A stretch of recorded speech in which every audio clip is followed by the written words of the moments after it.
Okay, welcome everyone to our LinkedIn Live. I'm Bruce Heckfeldt. I'm going to do a little intro. I introduce our guests. I'll cover a couple of things and then we'll get into our conversation today. So our topic today is why recognition isn't optional for great leadership. Interesting topic. I'm excited to talk about this. I think it was Napoleon that said something around the lines of "Give me enough ribbon and I'll conquer the world." But I love this idea of really thinking about how do you recognize performance, how do you recognize achievements, and how to use that as a leadership tool. So we're going to explore those topics, and we're going to get into some examples and how we all have kind of different experiences and different kind of ways in which we use this. But we're going to talk about visibility, confidence, team engagement, especially for women and underrepresented voices. Really focus on how do we use recognition to drive balance and how to drive really recognition in those areas, and understanding recognition languages. So we're going to talk a little bit about how different strategies or different ways you can recognize people and performance and teams, and the value of that for both internal and external. And we're going to really, I think, see some interesting ideas and different strategies and really learn how to use what types of recognition and what types of situations and what ways. Excited for this. So we've got two amazing guests today, which I'll introduce. Evan Sargent is founder of Leap Year Branding. She's a strategist, creative director, helping founders build their businesses and tell stories with clarity and confidence. She's passionate about the power of visibility and how personal and brand recognition can fuel both impact and influence. With that, Evan, welcome to the program. Thank you. Happy to be here. And next up, we've got Amanda Needham. Amanda is a marketing leader and managing director of the Telly Awards and the Collision Awards. She works with creators and companies to help them gain recognition they deserve through high-profile awards, strategic brand storytelling. Her insights into what makes work stands out and why it matters are game-changing. I'm excited to hear her thoughts on all of this. Amanda, welcome to the program. Thank you. Glad to be here. Yeah. So we want this to be interactive. We're going to be streaming here on LinkedIn and on YouTube. We're going to be watching the comments on LinkedIn. So if you're over on YouTube, jump over to LinkedIn to leave comments. We'll watch those as we go. And obviously, we're going to be recording on both platforms. If you're watching the replay, go ahead and leave comments on LinkedIn. We'll watch the comments on LinkedIn, and if we need to, if we see things, we'll respond to them in the coming days and weeks. So even if you're watching the replay, go ahead and post things there, and we'll try to catch them and give our thoughts on it. So with all that, let's start out with just an initial question on why does recognition matter so much in business and leadership, and like what is the downside if you miss that? If you're not doing, or you're not thinking strategic about recognition, what is the opportunity you're missing? Amanda, when we start with you, and then we'll hear from Evan. So I'm in the business of recognition. Like quite literally, my whole company is based on creating recognition opportunities for people in video and television and animation and motion design. So it's been around since 1946. We recognize work in excellence, and maintaining that position is dependent on an economy of trust of sorts with the actual industry it serves. I can't fake it. If I give gold medals to people who don't deserve it, they don't keep entering. And so it's a very, very delicate balance to both honor work that needs to be honored, maintain relevancy, and also give the recognition to those who deserve it and who are trying to get it. So I would say it matters because in and of itself, it's a very delicate trust-oriented thing that you have to nurture, basically. And that's what makes it honorable. That's what makes it worth something, is that. So if you had that's where I'm coming from when I think about it. And so to me, it matters because of the economy it's based in. Yes, you do pay to enter some awards. Yes, there is, different levels of who wins and doesn't win. But fundamentally, when it comes to the business of recognition, it's a delicate flower that has to be truly valued in the product itself in order for it to have worth. And that's unique. It's not something you can just make a carbon copy of. And so there's something in the actual nature of it that is unique. There's something, I think it was Yogi Berra or something had this phrase of Like, I don't want to be a member of any club that would have me as a member or something like that. It's like, I don't want an award to, to any company that would give me the award. Right? There's got to be a certain amount of exclusivity in that. But that also creates this kind of dynamic of, well, like, people get left out, right? So how do you kind of balance the winners versus non-winners? And then I would say the flip side of that, but recognition is fundamental to anyone knowing who they are and where they stand. We're all looking for it. We all need it, right? Like as Evan helps people differentiate their brands and you help people think about leadership, we all want it. The question is what is true recognition? Like, how do you actually find that secret sauce that makes it both real and relevant and also true? Yeah. So, Evan, I'm curious in terms of the work that you do and how does recognition kind of play into how you help organizations or how you help performance? Yeah, well, I'm tired of talking about social proof, but that's where I went. It's like, oh, it's just another form of social proof. Like you've got recognition, award, your awards, your press, your accolades, your degree, whatever that list of credentials that you have.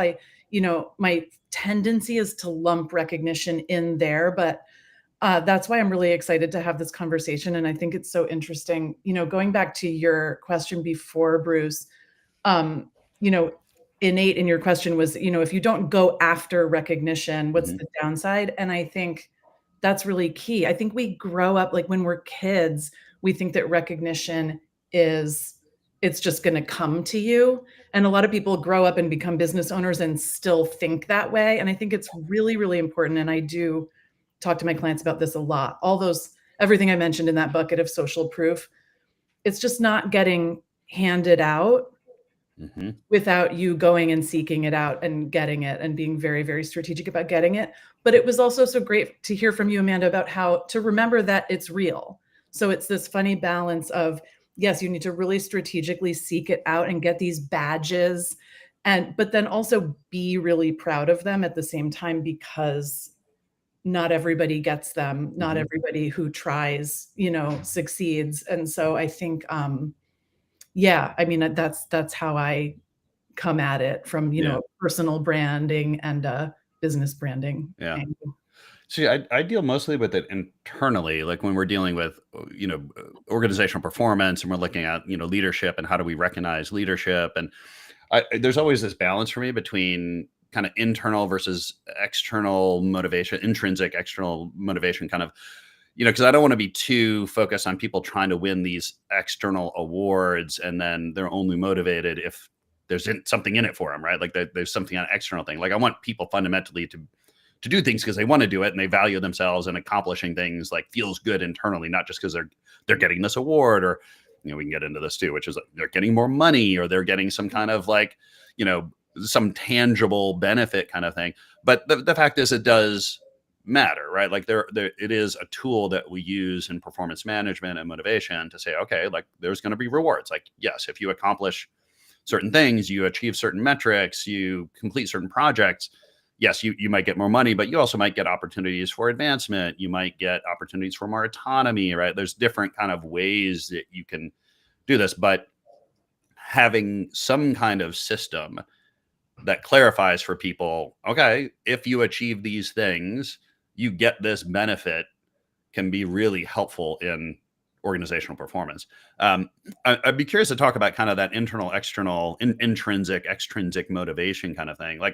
How do you see, or I guess, where do you see the play between the kind of the achieving these external accolades and awards versus people doing things because it just feels good? Even if I'm not going to win the award, I want to accomplish something because I feel productive and I feel internally I'm proud of something. How does that play out for each of you? And I know either one of you can jump on that one. Yeah, so as someone in the business of awards, where there is a gold trophy at the end of it for some of them, that I have learned that actually the trophy is the trapping. It has the true value of recognition, of having a strategic plan, as Evan says, to ensure that your internal people have opportunities for that. And then in your case, Bruce, that externally they're getting the validation, having a plan for that. is actually predicated on acknowledging the work they've done that they're proud of, not as a carrot. It's Yeah. the most value I find from it when I talk to people, when I talk to entrants, when I talk to people who come back who've already won. I'm like, why are you doing this? And it's actually that I spent so much time working on this. I'm literally proud of this. And I want either other people to see it because I'm proud, or I wanted to know that what I did was as good as I thought it was. That's actually all about the internal feeling of that. It's not about you'll get an award or a look, you can stick this on your shelf if you got it. It's actually about a tool for acknowledging real motivation. Yeah. And that's always talked about in leadership. It's like, how do you give critical feedback? Oh, it's always like sandwich it. What's like it's better to not criticize, but rather to like do positive reinforcement, right? But some of this is like, awards have a cycle. Like you have to have entered before. So if you you're in the realm of creative work and your team is doing stuff, I guarantee you the human condition is one that if you keep 4 slots to apply for something and you put the people who are really proud of what they've done or what's new up for that, you're going to be reinforcing a natural cycle in them that makes them in a human that makes them proud and motivated to do what they do, particularly if it's in a field that doesn't always have that kind of opportunity, which is where we're in. It's like the underserved, like you're in internal comms. Well, guess what? There are ways to be recognized for that. Yeah. Evan, how do you think about like the internal, external motivation of people, and where do you see the most value coming when you're interfacing with it? Yeah, well, I wanted to share something that comes up for me from when I was in the advertising world, like in the big agency, like Mad Men world, over a decade ago. And there was something that was very embedded in the culture and the process, which was if you had the idea, if you had the winning idea that the client bought, no matter how junior you were, and it was a team, you were like a art and copywriter team, you had the idea, that idea was like immediately taken away from you. And it was no longer yours, and your boss and your boss's boss were like changing it, ruining it, doing whatever. But there was something that was very key that was always in place then, and I wonder if it still is now, which was that you went on the shoot. You were brought along to film the commercial. That might be in LA or even Australia, wherever it was. And that was the form of recognition that was really, really important that was in place. Because can you imagine without that? Yeah. And also the fact that you didn't really get to even own the work anymore. You would quit, it would be like, why am I doing this? So I thought that was interesting. And it just, I don't know. I just wanted to share. Yeah, I think it was a good one because I think it shows that, kind of recognition can come in lots of different forms. Like in that case, it's, it's an opportunity for experience. Right. It's not necessarily a gold star on the wall. It's not necessarily you're going to get more money. It's not like, okay, you're going to get a promotion. Right. But it's meaningful. Right. Yeah, like it's kind of treated that way. Like you knew that was your reward and you really milked it and you went and you got the most drunk and you used the expense account, like whatever. Yeah. There's definitely there's a reward. I think that's the most interesting thing about this for me is just the different strategies or the different types of recognition that you can give. And sometimes, like I think of the wall at the CIA, right, where it's just stars, right, and these people do these things for our country, and not to get political or like patriotic or something, but they can't, like in the situation, they can't be named, they can't talk about what actually happened, but there's a recognition there that still happens even within the context. So sometimes, whether it's public recognition, like, okay, in the town hall meeting of your company or something, it's called out. It's like, hey, so-and-so did this great thing, right? It's public, it's private, right? Sometimes it's just, in a private conversation with your manager, right? They go through like, hey, we just want to let you know that's really great work. Sometimes it's money. It's like, hey, I get a bonus or I get, something of monetary value, a trip, I think all these things, like you win a sales trip to, some location, a vacation or something like that.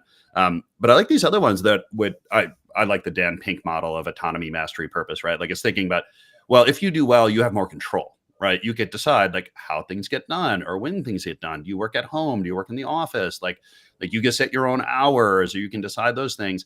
The mastery one is interesting for me is like, okay, you get an opportunity to become better at something you really care about. So more public speaking or an opportunity to kind of develop yourself, how do you see, and Amanda, I know you're focused on kind of the public recognition side, but like, how do you see the kind of the different strategies that leaders can think about in terms of ways in which you can recognize people that may not necessarily be, the traditional, like, I'm going to give you a bonus or something like that?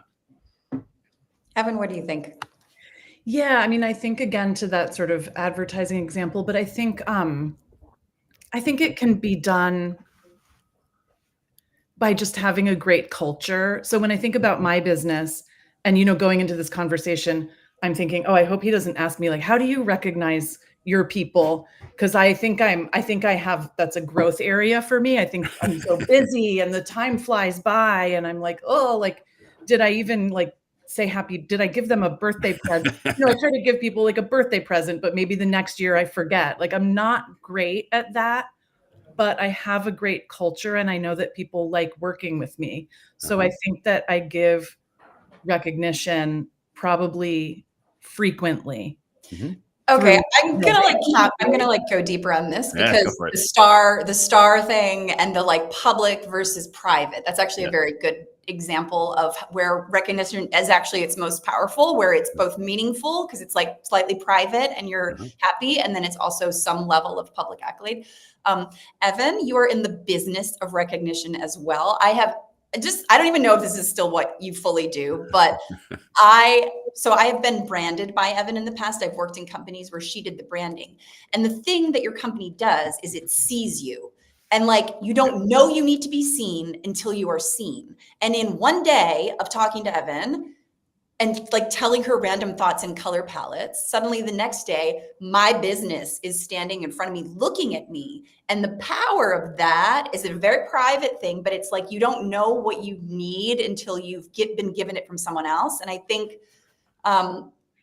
there's just something in how that process happens that recognition is premised in.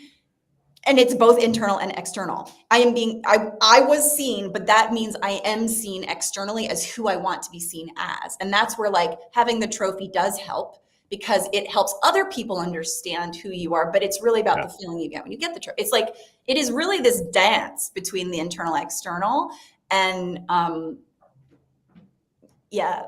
there's power in that, Bruce. I don't know where it fits on autonomy mastery. Well, I'll take another level.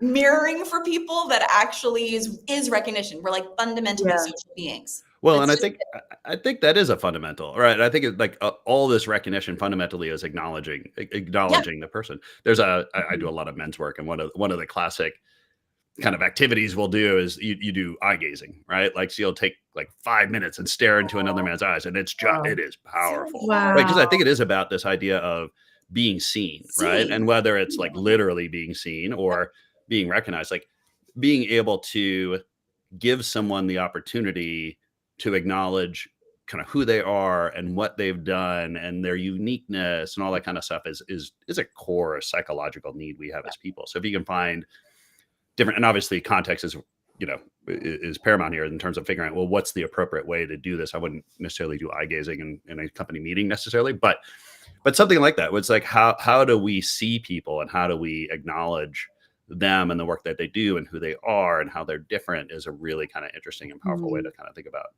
this kind of acknowledgement. I mean, there's the other one I like to think about is this, kind of autonomy stuff. Cause I think that's one that people miss a lot is because it's okay. I'm going to give money or I'm going to give an award or I'm going to give, access to something or like, but just giving people more control is it.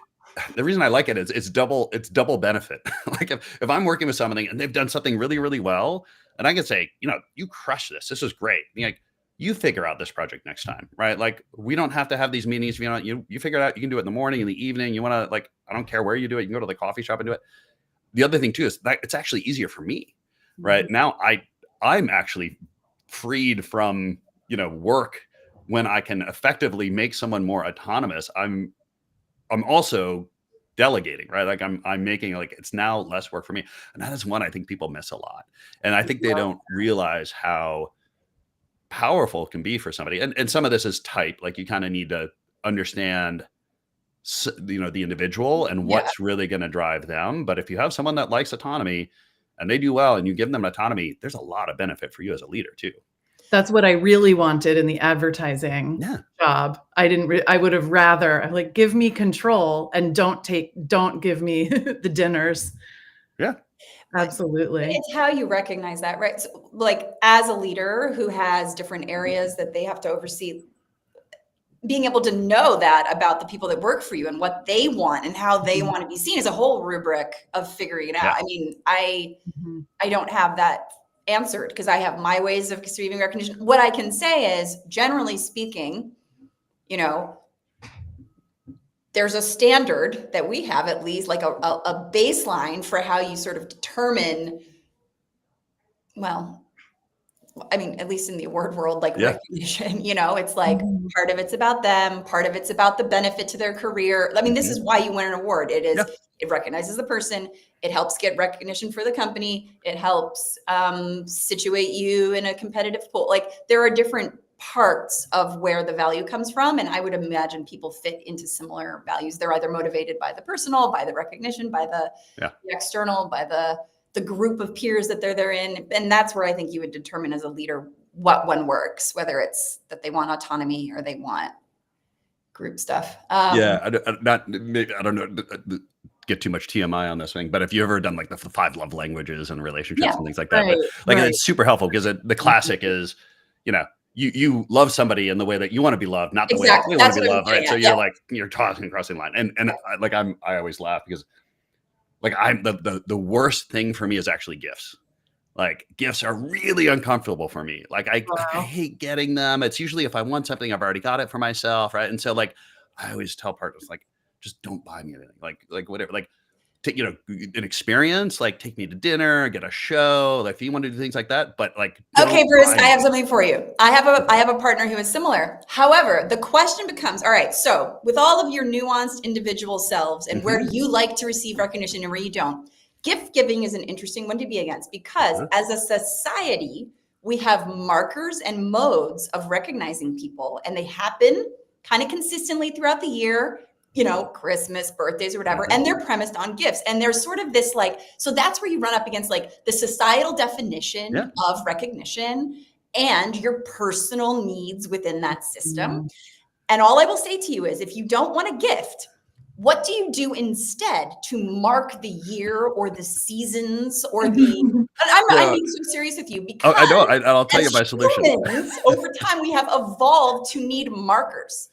Points in time that recognize where we are, what we've done. And like, it's so funny. It seems funny, but it's actually really, really fundamental. And you're denying the gift giver and yourself by not having an alternative. And so here's where I think, like, again, you know, the Collision Awards and the Telly Awards have a traditional, a gold statue, right? And in my half of my mind, I'm like, is this relevant anymore? And I will tell you, through COVID, through recessions, you think it's not a fundamental product, but it is, because recognition is fundamental, and external definitions of success are really important to the human experience. And it's something that seems ephemeral, but is actually fundamental. And I wasn't aware of that, but fully until one, I married a non-gift giver and realized, wait, what am I missing here? And two, started running an award show that I realized actually has really deep value in ways I wasn't fully realizing until I was seeing it happen and really wondering about society. So I totally get it. So yes, there is a cultural kind of tradition or process around gift giving. And the 2 things that I've done around this, one is I generally steer people towards experiences. So don't get me a thing like go to a show, get me a nice dinner, right? Something like that. The other one I've done is I listen to a lot of vinyl. And so I literally have an Amazon list of vinyls that I've chosen not to get myself, that I've put on the list, and all of my kids and my kind of friends and family and things like that. Like if it's a birthday or holiday, they can always go there and they can pick anything on that list. And it's already these are things I know I want. So they know that it's like, but it's easy. And there's kind of, you know, anywhere from like 25 to maybe $200 for a collection or something like that. So there's a range, right? So I've kind of realized I need to provide something in the culture to kind of do this, and now it works. And so I've kind of navigated. I do laugh about the award. Like, I'm looking at my LinkedIn and I realize I have 5-time Inc. 500 CEO on there. I've got there's an award here. This was a 5-year award. There's a one back here. I've got some. Brag it. These are. I think there's a difference between a gift, like a gift, which is this material thing around an event, or like, hey, like I want to give you a gift kind of thing, versus an award, which can be material and physical, but is really recognizing some kind of achievement that I've done. Okay. Right? So there's some subtleties. It has to be linked to worth. Like there's something that you feel like you have to have done to deserve. Yeah, it's a physical representation of something that I've achieved, as opposed to, oh, I'm getting, because someone is thinking about me or cares about me, I want to give you a gift. Like a lot of the gifts become, and this is my own issue, right? It's just, I get tied up in the whole kind of like, okay, now I feel obligated. Like people will get me like a journal or something. I am so particular with my journals, and it's like the way I get these beautiful leather bound journals, because people know I journal and stuff. And I'm just like, and then I feel bad. It's like, I can't use it. Like it's not the right journal. And so, but then I feel obligated, and then I feel bad. And now it's like not. Okay. So. I have a question for Evan. So Evan, when you are like seeing all these things, like there's all these nuances Bruce is giving us of what matters to him, what doesn't matter to him. When you're like synthesizing someone's brand or a company's brand, like how do you choose what's most important to put out to the world for both them and like, how do you help define for people what should be recognized? Because I have this like potpourri in my head. It's like, I've done all these things I don't really know. And then somehow when you get it, you're like, no, it's this, this, and this. And it's like, yes, you're so right. And that culling almost of like the pieces, or like he's decided it's a vinyl list, like from a brand perspective, like personal or company, how do you actually choose what is recognized? How do you do that? Like, I really don't. Well, I'm thinking a lot about a client that I was working with yesterday, and I want to touch on something that I was thinking just now and not forget, which is, do you all run into people who are shy about receiving recognition? And I want to talk about that a little bit. But to your question, Amanda, I'm thinking about a client yesterday. So the way we synthesize is just very, there's a formula to it, but it's also just very intuitive. It's like just listening for the thing that makes you go, oh, that. And it might be something to do with who they work with, the way they work with people, the specific thing that they do. Some of these things, they work with the same people that everybody works with. They do the same thing that everybody does, but there's this one little thing about it that's different. So we just listen for those unique things, and then we lift them up. So for example, with our client yesterday, and with a lot of our clients, they have unique IP. They have a methodology, but they've never said it, even thought about it or noticed it, or not to mention like named it or branded it or like lifted it up as a differentiator. So we, in a one-day session did that. It was all there. It was just putting it, putting branding around it, putting a graphic to it. Now it's, their unique codified IP. So that's one thing. But another thing from our client yesterday is around like the shyness or being humble. Yeah. I almost couldn't quite figure out, are they humble, or had they just not thought about it? Had they not been strategic? But really so many accolades. It's like in a digital version of like an office where all the drawers are full of awards that have been stuffed into drawers, and it's so important. It's just so interesting. I find, people wanting to be really humble and shy, especially in kind of creative industries, and not kind of knowing how to put, like we pulled together, even just a case that like we pulled together onto one slide. And this reminds me of what you were saying, Amanda, about us kind of painting your portrait or sort of showing you yourself. We put, they'd never had all on one slide, the case study, the visuals, the testimonial, and the like results with big numbers, and pulling that all into one. It was almost like they should frame that and put it on their wall. And it was just a very, wow moment. And we're just making a sales deck, but and you're just pulling together what they already have. Synthesis and showing, reflecting back, that is so powerful. Yeah. I like this idea of seeing. right? Like it's really helping people see, not just see in general, but I've see maybe uniqueness and things they're not quite aware of, or editorializing or curating kind of the things that really make them unique and different. And that can be super powerful, right? It makes a huge impression. It also comes from expertise though, like really, really extensive expertise. So like in Evan's case, it's like she can see it and in a minute she's through it. In our case, it's like I can look at a video and I'm like, nope. And I'm like, yes. And I know, and there is a rubric, there is a judging council, there's all these things, but like it comes from being of aligning, like there is a role to play. Like Evan has a role to play. Like I have a role to play. And it is a role of like vetting and reflecting and holding a standard. Essentially, it's knowing a standard and like, it's a role. Like, you know, and it's kind of not, I didn't think about it before that way, but there is external benchmarks of recognition and ways to achieve it that matter and are useful. And you too, Bruce, like synthesizing like the layers of management to get to the core. Like I think my one thing I would say to folks is like, don't think you're an expert. Actually seek out expertise to find the recognition you do have expertise in. Like, it's like, if you want to be recognized, then have some people help you get there. And that almost awareness that you might need that to figure out where you should go for recognition or how you should be talking about yourself is some of the most powerful work I've been a part of and also received from people on this call. So it's kind of an interesting thing to acknowledge external needs. And it's kind of like when you give yourself up to that, and I don't mean like spend millions of dollars on some award person or some branding you don't need, but like figure it out. What do you want? Figure it out. Like, where can you get that recognition and who can help you?